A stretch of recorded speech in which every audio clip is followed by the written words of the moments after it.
is my absolute least favorite type of video to film. Not because I'm filming on the go, in the car, because I'm in the middle of moving, but because of the topic of the video. And the topic of the video is heavy today. And we have some unfortunate news in the world of music.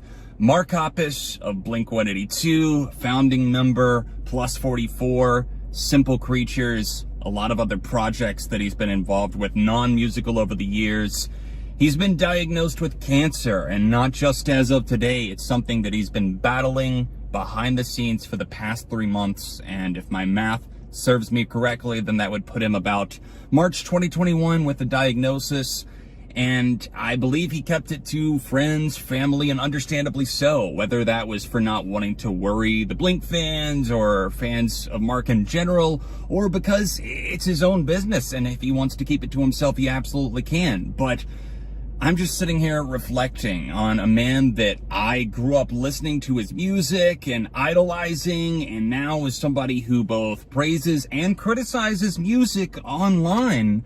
Mark Hoppus is a larger-than-life figure that I have fallen on both sides of the conversation with. But beyond all of that, beyond anything to do with music or quality or whatever, Mark Hoppus has always genuinely given me good guy energy. Like, the dude just exudes positivity and sarcasm, and he's genuinely really funny. He's got a likable personality, and you can see that through the music that he writes and is a part of, the interviews that he gives, even his old show like Hoppus on Music on Fuse, and his later endeavors like his Twitch streaming and everything. It's just an incredible personality, and I think most of the fans would absolutely agree with me on that you can see Mark as a human being beyond just that of a band. And I know that that might sound like a very ordinary statement to make, like, obviously, of course.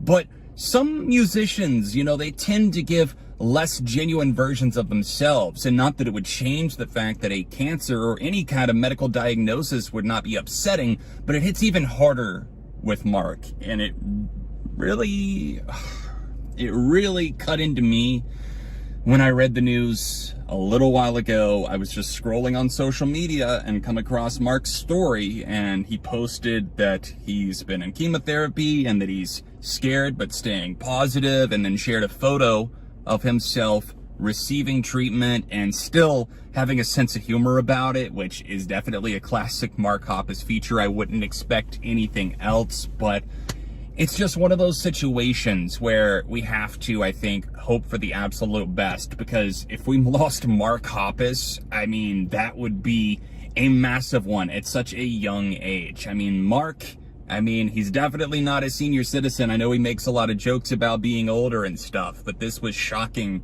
to me to see this revelation. And I think it'll be a very trying time, and it'll be his choice, of course, if he wants to allow us to come on that journey through things like chemotherapy with him or not, or if he wants to keep it more private. And I wouldn't blame him if it was the latter of those options. But I am just stunned. I am saddened by the news, of course, and with it being a punk rock legend like Mark Hoppus, somebody who just, you say the name, and I think that a little serotonin rush comes into your head because you think of a good memory that you have associated with maybe something that he's been a part of. And again, not just music, his onstage antics, him bantering with Tom DeLonge, and you know, there's just so many classic moments over the years that I think we've all grown to love Mark for. And I am just sitting here wishing the absolute best. As a fan of so many things that he's been a part of, I remember the first time that I listened to Blink-182. It was a Mark song. It wasn't a Tom song like one of the hits like All the Small Things.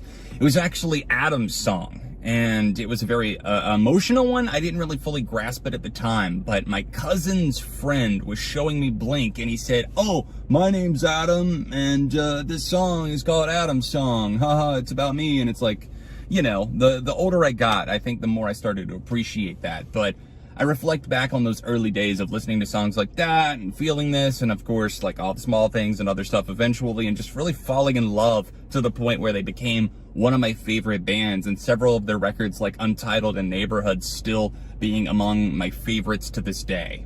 Mark's work and his writing on that he has a stylistic approach to doing those things that just makes you know that it's him and his involvement. What I'm getting at in this little ramble here as I sit in my car and just try to process this news is just, you know, I think that we can all kind of rally together to send support for Mark, not even here to go directly to him and, you know, send encouraging words on things that he's a part of, because I can't even imagine the fear that must strike, especially as a father, as a husband, as a fellow bandmate. Just wishing the absolute best to you, Mark, and to your family as well. And here's to the other side of kicking cancer's ass.